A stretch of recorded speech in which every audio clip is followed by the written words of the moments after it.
জয়নিতাই, আমি অ্যাস্ট্রোলজার সুব্রততে বলছি। তুলা, বৃশ্চিক, ধনুরাশির জাতক জাতিকাদের এই জুলাই মাসটা কেমন যাবে শুনে নিন তাহলে। তুলা রাশির জাতক জাতিকাদের এই জুলাই মাসে ব্যালেন্স হারালে চলবে না। যেমন পার্টনারের সাথে ঝামেলা হবে, বিজনেস পার্টনারের সাথে মত পার্থক্য হবে এবং বিজনেস পার্টনার তুলা রাশির জাতক জাতিকাদের ঠকাবে। শৌখিনীতলার জন্য প্রচুর খরচ হবে। মিরাক্কেল টোটকা শুনে নিন।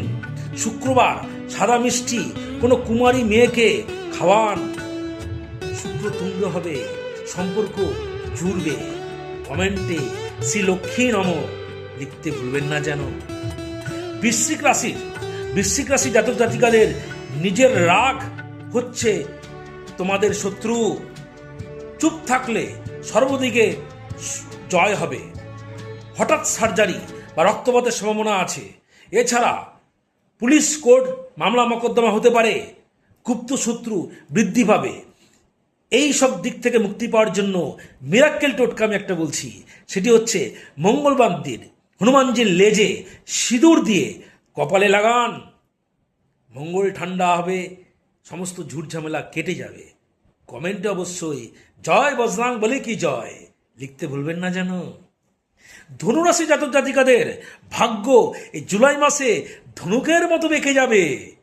সোজা করতে হবে বন্ধু, সোজা করতে হবে। কারণ এই ধনুকের মতো বেঁকে গেলে কি হবে শুনে নিন।